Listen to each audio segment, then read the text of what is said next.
it's not an actual toy where you can give a kid like a PlayStation where they can play themselves and they don't bother anyone and they are just on their corner, on their room playing the game. So what we want, quality time with their parents, with their grandparents. We actually want kids to have fun with their family. Season 11 of CX in the Wild is live from across the world.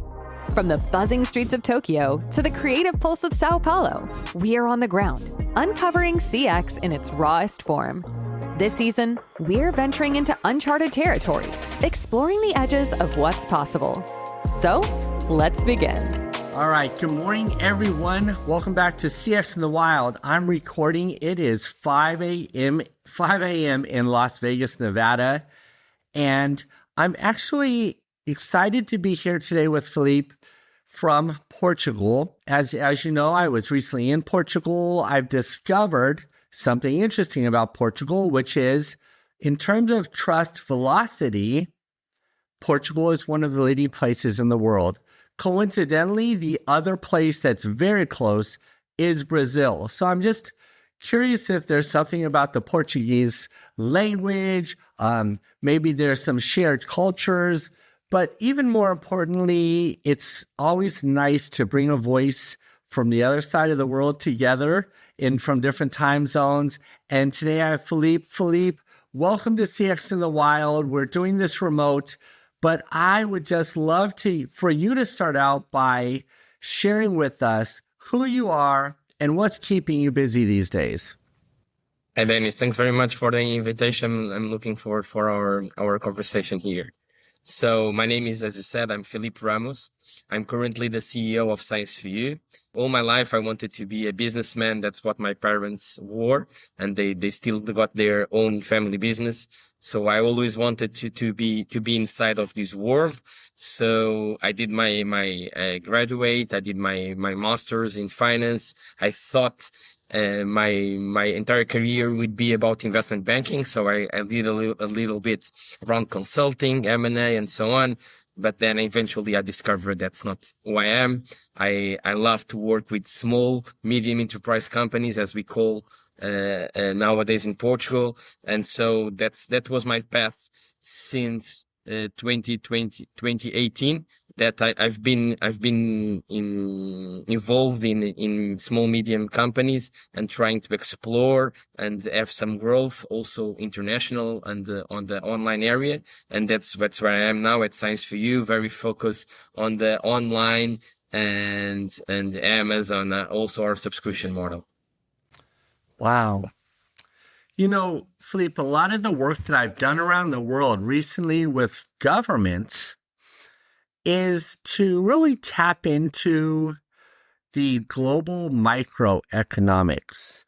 There are so many digital nomads or small to medium-sized businesses that are, I think, a hidden asset when it comes to a GDP for a major country. As an example, in Africa, this year, we recently launched a workforce development program that gets people who normally may be struggling to find a job. It gets them into online microlearning, bridges the gap into employment, but the long-term view is to give them the work skills and the education so that they can build small to medium-sized businesses that are global e-commerce businesses. So I'm very excited.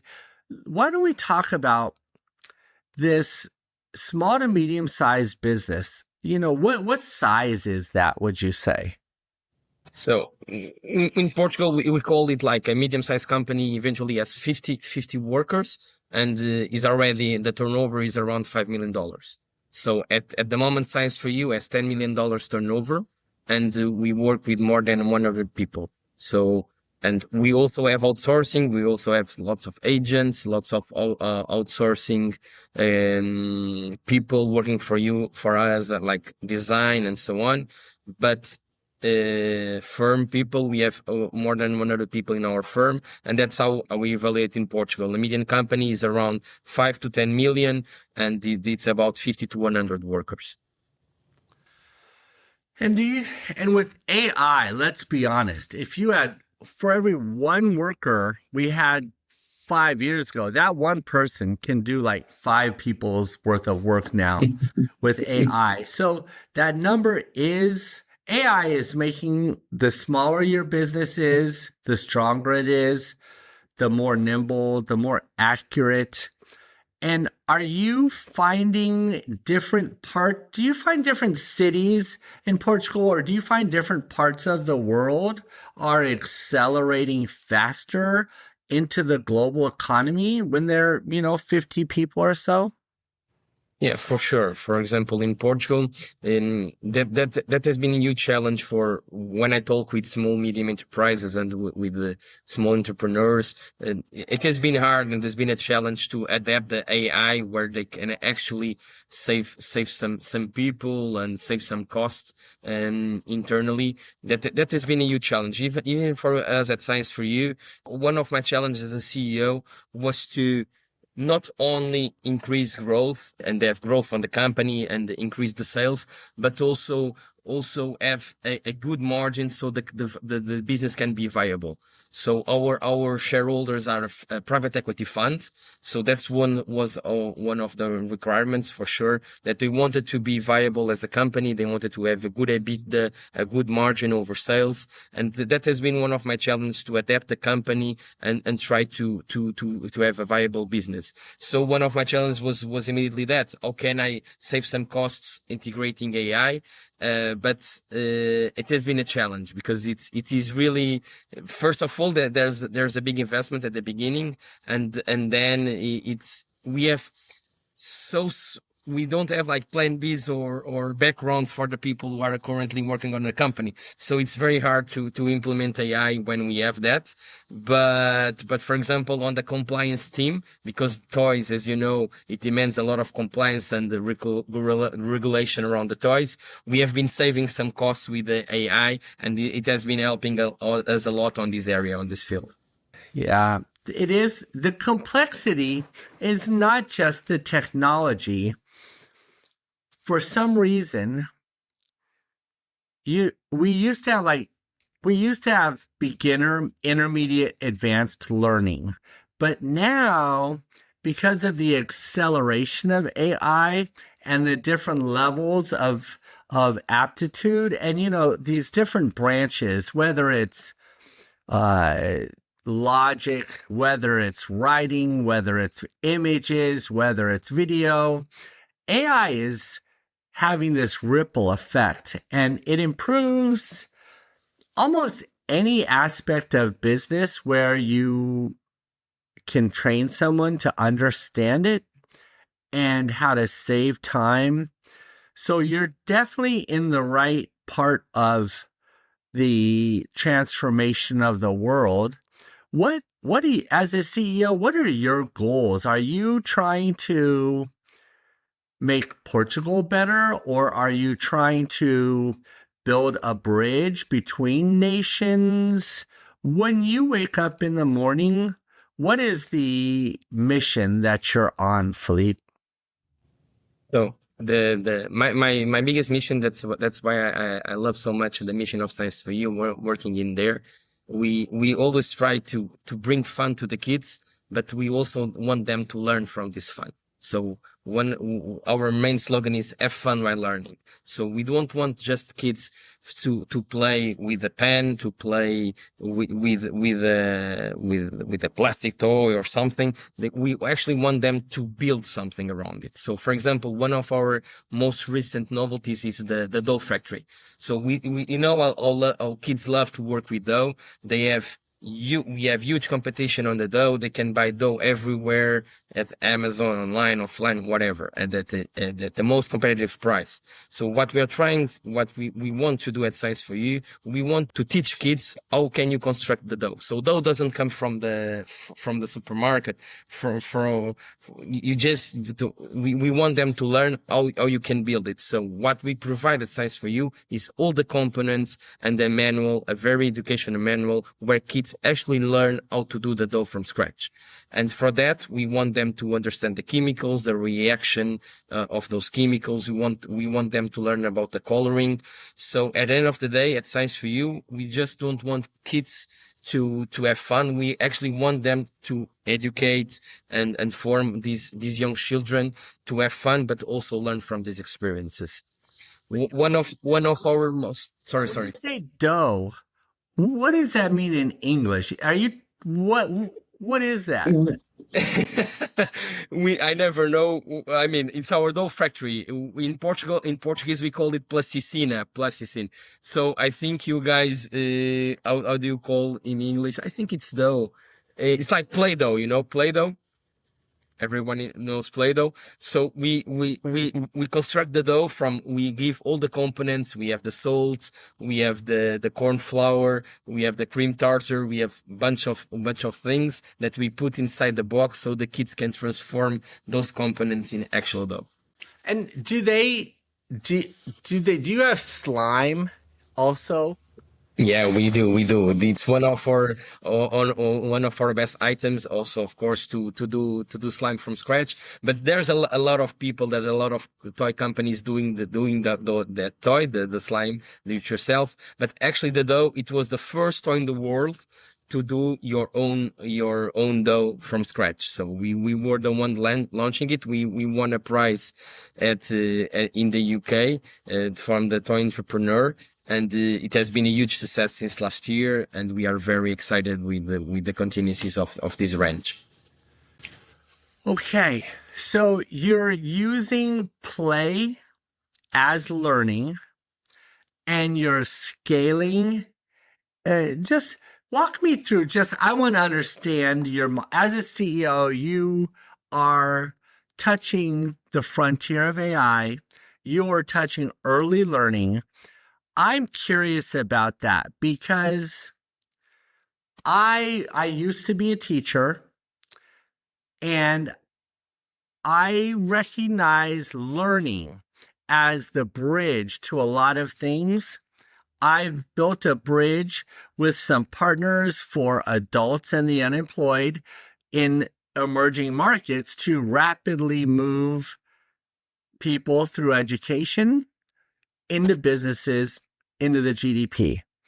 But that's the same thing you're doing. You're reaching a broad audience.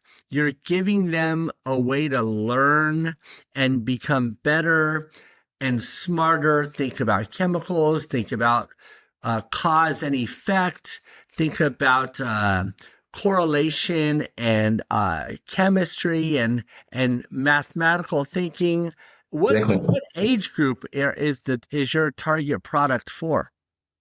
Our age group, we have items from baby until 12, 14 years old, but where we are strongest on is on the 4+, 6+, and 8+ items.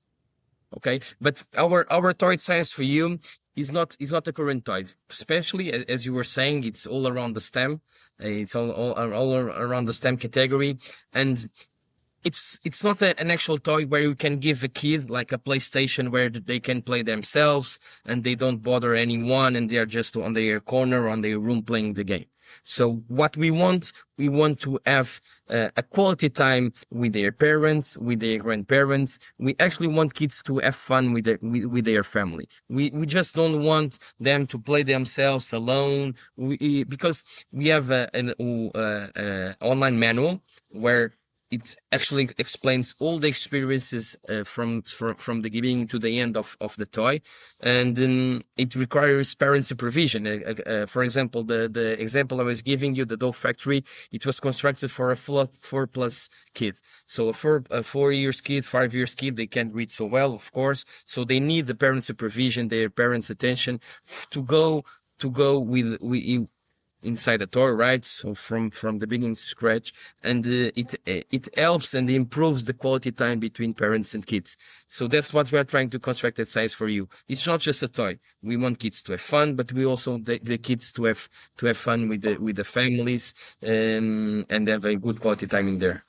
All right. So one of my clients is the leading early childhood education company for the entire United States.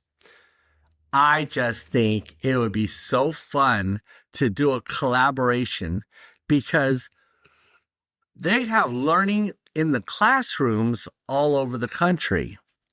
And social emotional learning is both happens with other students, but it also happens with their parents.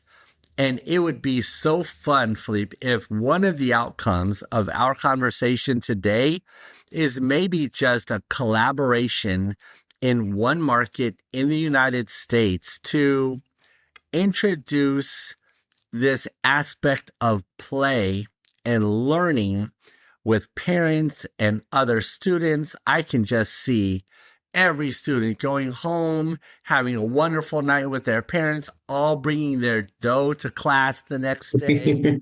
Who knows what could happen? Yeah, that would be great, Dennis. That would be great, and it would be a huge outcome from this conversation for sure. We are trying to do the same thing here in Portugal. So in Portugal, we actually have lots of protocols with public schools, with private schools, where kids at the end of their day, for example, they finish school at 4, 5 p.m. and they can actually stay in school and play with our toys. So that's what we're trying to bring with our materials, with our raw materials, and also try to construct something from there. We have many protocols with public and private schools where kids can actually stay at the school after the day and just stay there and learn and have fun. And the same in the US. We just launched a subscription model where every month a kid can actually receive an item from Science4you and then play with their parents and with their grandparents. One big curiosity is this subscription model. We have more than 200 people already receiving a monthly item in the US. So the biggest demand is from grandparents. It's not from parents. So 70% of our customers are more grandparents than parents that actually want to play with their grandson, with their granddaughter, and have fun with Science4you. That has been a huge success in the US. It makes total sense. And in the US, an amazingly untapped market is the nanny or the au pair. Having a little learning activity inside a nanny's toolkit would be so nice as a product line, in the US. I'm not sure how it works everywhere in the world, but that sounds, and so this is really a great conversation because, correct me if I'm wrong, you and I are trying to get together when you come to the US. Are you coming to the US? Yeah, I'm coming to the US in September. I'll be there around 2 weeks. I'll come from 7 to 20 of September. I'll be in our office, in our showroom in LA, where is the city of toys, as you know. And yeah, I'll be there for 2 weeks. So Joan has already blocked a week for me to be in LA just on this topic. And what I can do is I can bring one of my camera crew teams is in LA, so very easy to get more polished content. And it would be really interesting if we did a little planning to showcase this work.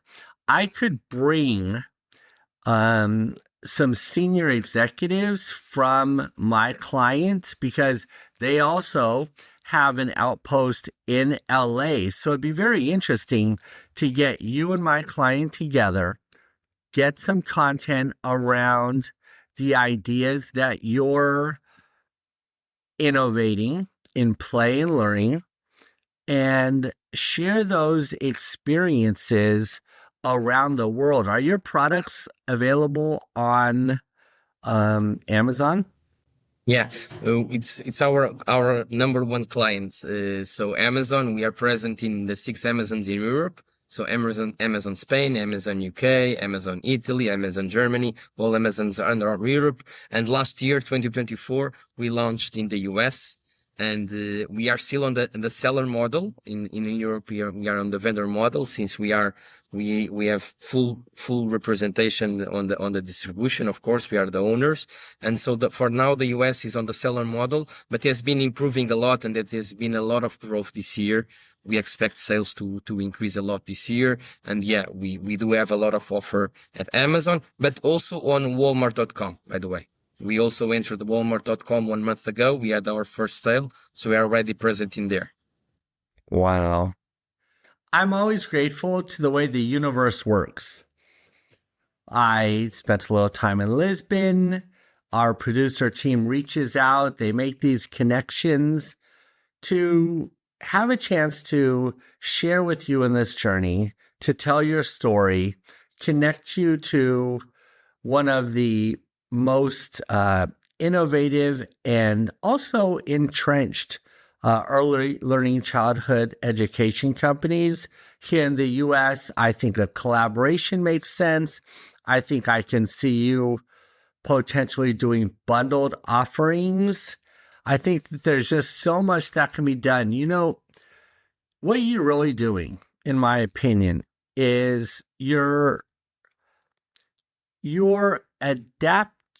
helping adapt the world. So here's my take, hot take. It's my podcast. I can say whatever I want. Yeah, of course. What I have found, and because I travel around the world, I see two distinct thought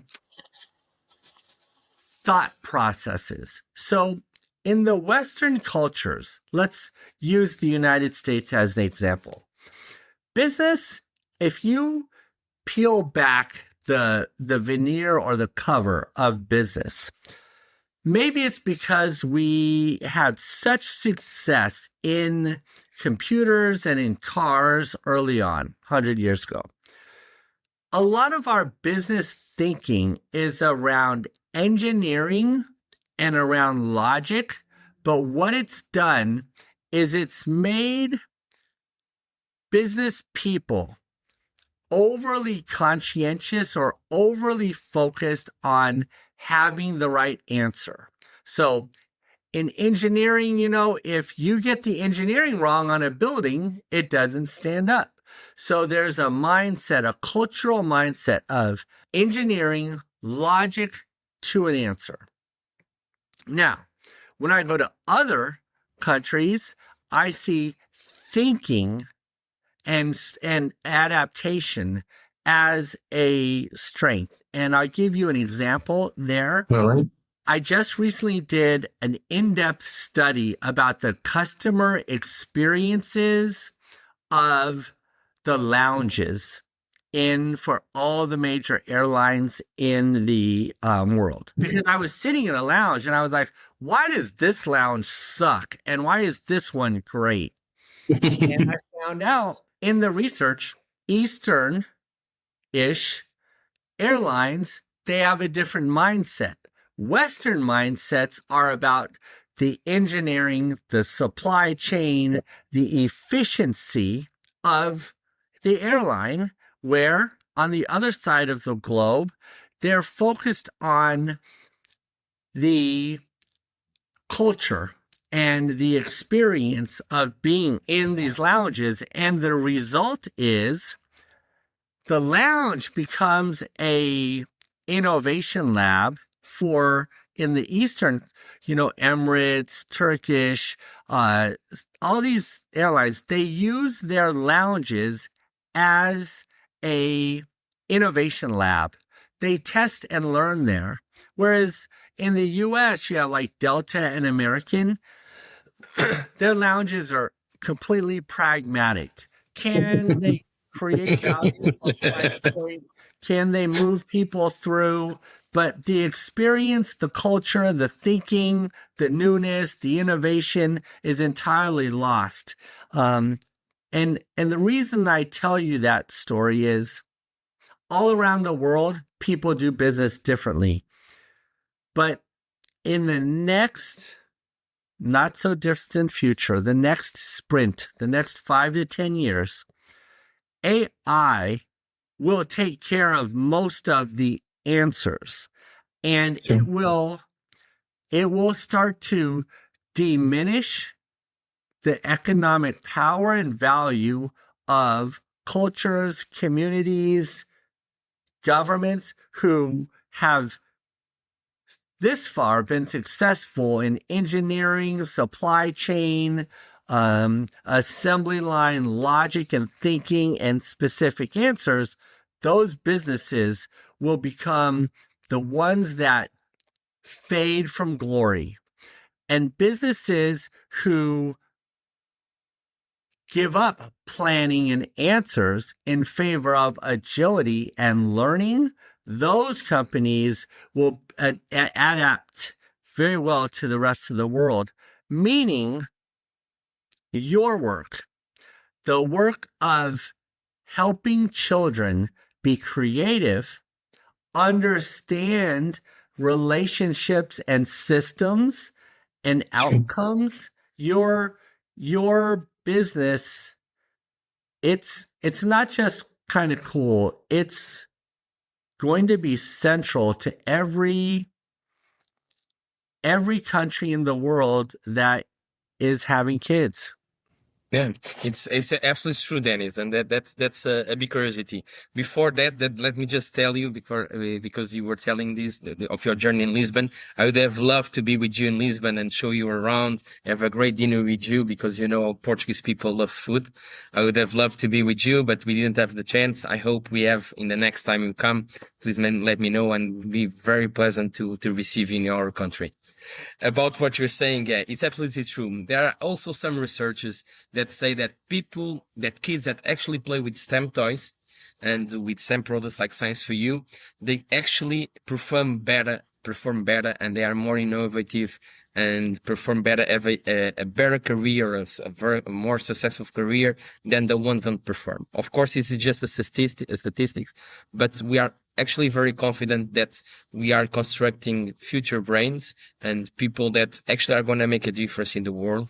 And I'm a father now, and my kid is 2 years old, and I'm very concerned about that. Of course, I want him to experience these toys, these STEM toys, but it actually creates a lot of innovation and a lot of creativity around. And that's what I want for my kid, and that's what I want for all the kids that perform the toys of Science4you, of course.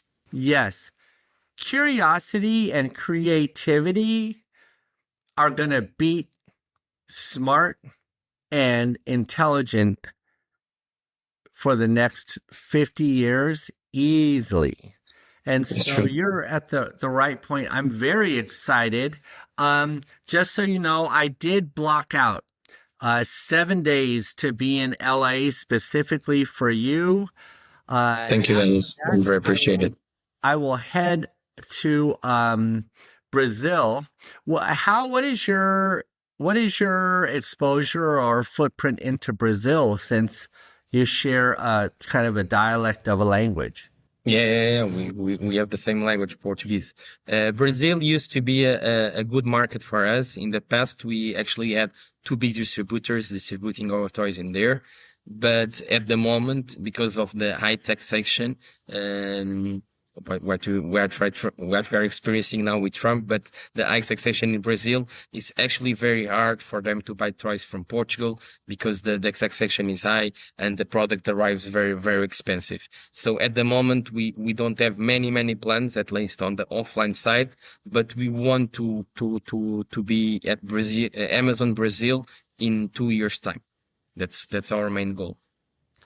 Tell me more about this legislation, and I'm curious about that. And the reason I ask is I will be the keynote speaker at the nation's gathering of retailers. So the CEOs of all the major retailers, there'll be representation from the highest levels of government there. And, again, I don't do this for money. I do this for what I believe in. And having a product like yours, if even I just present it as a case study of what will happen over the next 21 years from birth to 21. That evolution cycle, or that generational evolution, toys like yours, thinking like yours. Also, my other client would be interesting, but I could incorporate your story into that presentation, and it's very relevant because it's a Portuguese culturally relevant emergent asset for the world. Number two, if there was a way for me to help you get on shelves at retail or get into Amazon, this is the reason why the world puts us together from 9,000 miles away is what are we supposed to help each other with? So when we get to LA, we could do some content that explains what we're talking about here beyond as a follow-up to this podcast. We could create an example or a cultural insight for the world that relates to children learning and the future economies. It could be easily translated into Portuguese, and I could present that if that's something you're interested in working No, on. I am, of course, and thank you very much for all the support you can give us and you are willing to give us. I'm very appreciated. Thank you, Dennis. That would be amazing for us. So tell me what the barriers are in this taxation or these tariffs. What the heck? Like, why do we have to make it so hard I know. to help each other? But tell me what the barriers are there. So, first of all, toys require a lot of regulation. In terms of compliance and in terms of test reports. We have 3 people working at Science4you, just working on this compliance, on these test reports. And the test reports vary from country to country. For example, in the US, we entered last year, as I was telling you, at Amazon US, and one of our challenge was that the test reports that you performed in Europe weren't the same that performed the US. So the US was more concerned about, for example, small components that 4-year-old kids or 6-year-old could swallow, and of course we don't want that. So the regulation was different. So we had to adapt the toy, or we had to adapt the components, or even make new test reports in order to enter in these markets that we are willing to have a presence at Science4you. So that's one of the barriers here. The second one, as we were saying, is the taxation. As you know now, the taxation for Europe, Trump has finally got a decision. It's around 10%, but it was 30 already. And for Brazil, we're talking about 50%. Of course, there are a lot of ways to go around this taxation. A lot of companies in Europe, they export, like, instead of the toy itself, they export the components, and then they assemble the toy within the country, for example, in Brazil. So the taxation is a little lower. There are a lot of ways for us to go around a little bit, but Brazil has been a challenge for that because the taxation is really high. I don't understand where we are talking about countries that speak the same language. We have lots of protocols, and it doesn't make any sense because we could just help each other. But the thing is that at the moment, the taxations are real and they're very high. Yeah. You know what's interesting to me about, just to bring this podcast to kind of a close, is, what I know about AI that most people don't know is AI, I think, predominantly comes from Portuguese speaking people. And what I mean by that is it's been my experience that the vast majority of algorithms that are the genesis or the the building blocks of AI have come from Portuguese-speaking engineers, whether they're in Brazil or in Portugal. And there is a relationship between the present and the future, meaning I'd be willing to bet children of families with engineers who have been pioneering AI for the last 30 years, your toy is probably a crucial factor in the development of the children in those families. Just my hunch. It's my hot take. That's all I'm saying. So I would say the same. and so you agree with me? Yes, of course, and is that way. What makes you think that my crazy American hunch, like, because what I just said is pretty abstract and out there. Most people would be like, "What? Why do you confer with that?"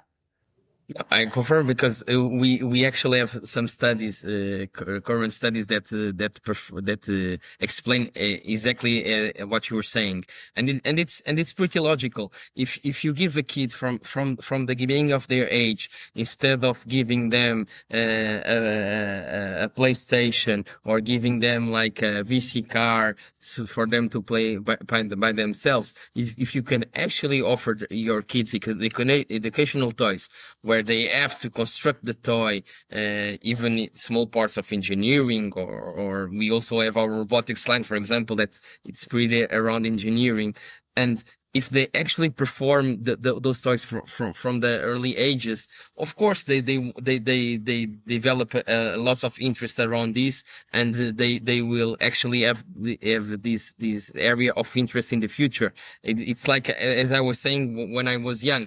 So my experience was to see my parents selling in the stores, selling in their warehouse, B2B, B2C. So my idea when I was going to university, it was immediately like, that's what I wanted to follow. It's the same. It's business. That's what I've been watching. That's what I've been accompanying over the years. And it's the same thing for a kid of 6 years, 8 years, 10 years. If you give them these science kits, these STEM kits that we sell, and the kids perform from an early stage, of course they will develop this area of interest, and we are creating future engineers, as you can say.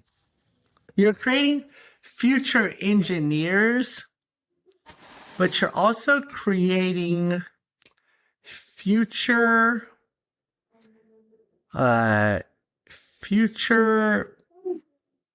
large learning models with humans. It's an interesting overlap. Well, Filipe, I'm very excited. I think after this podcast, we'll create content from here, and I'll have our producers begin. I know you'll be very busy, but potentially maybe we can. I can follow you around with my film crew from LA there to get some official content. I can make some introductions to a national learning company here. I definitely would love to be at the center of facilitating a collaboration between the two of you, because I think they're important. And in that process, I will leave LA and head straight over to Brazil for a couple of weeks to meet with the largest retailers in the market, meet with the government, give this keynote.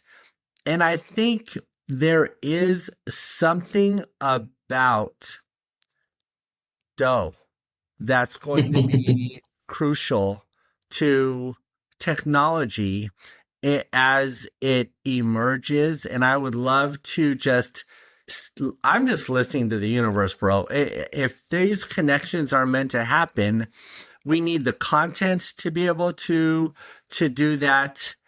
And we need the science, and I can do some research to bridge these gaps. I recently spent the last 3 months building a vast library of AI agents that do pattern recognition over topics, populations, companies. And so I might be able to do my own research to bridge this gap for you, but it sounds like we have a lot of important new ideas to bring to the world. So thank you for being on the show. No, for sure.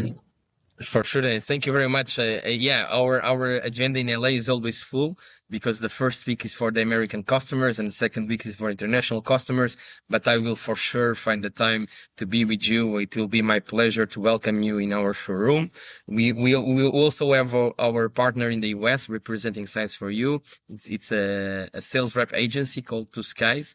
But still, we are inside a big showroom. It will be very, very pleasant from my side to receive you in our showroom and have a pleasant day with you, explaining you everything around our toys, create some content, introduce you to our customers, even listen to their feedback, and it's going to be lovely.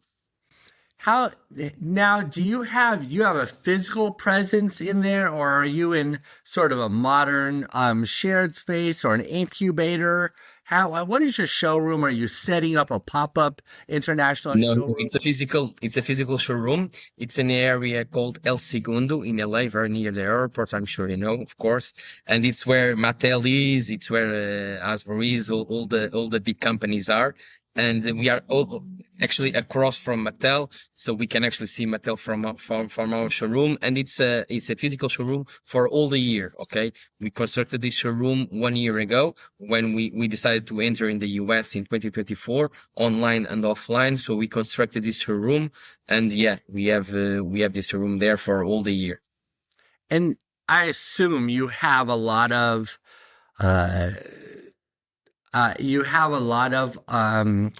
connections over at Mattel and other places that you're collaborating with.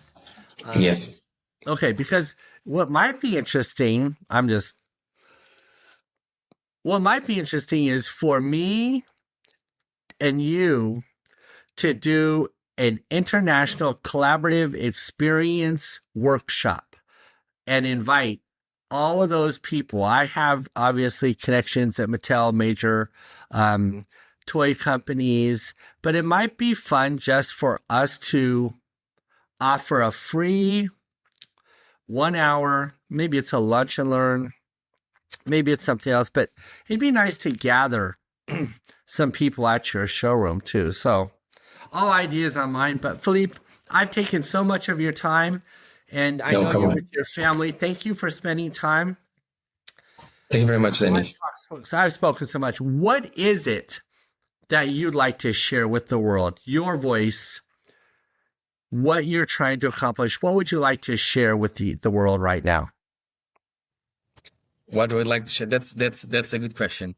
So as I was saying, since I was a father, that I looked at the children in a very different way, and even at Science4you, it's since I have decided to go on this project that my life changed a lot, and the mission changed, and with my son. So all I want for now is for kids to have lots of fun, to grow stable without any kind of wars, and just in the world experiencing our toys or even different toys, and also have quality time with their families. That's what we are very worried, because we see parents busy. We are all busy, and I see lots of parents that just come home and decide to give their kids something so they can actually do their job at home, and even the wife or for the husband helping themselves and do the routine. But we actually want for parents to have more quality time with their kids and perform better with their families. That's my mission at Science4you, and that's my mission as a father of a 2-year-old boy now. Okay, Filipe, we're going to continue on this mission. Thank you for Thank you very much, Danny. What time it is? Is it now? It's 2 p.m. in Portugal. All right. This podcast started at 5 a.m. The sun has risen here. I've watched it. Thank you for your time. And Thank you, Dennis. we'll be in touch more. We'll produce this content. And just thank you so much for being on CX in the Wild. Thank you so much, Dennis. Thank you very much. CX is shaped where people live, work, and connect. Thank you for being a part of this journey.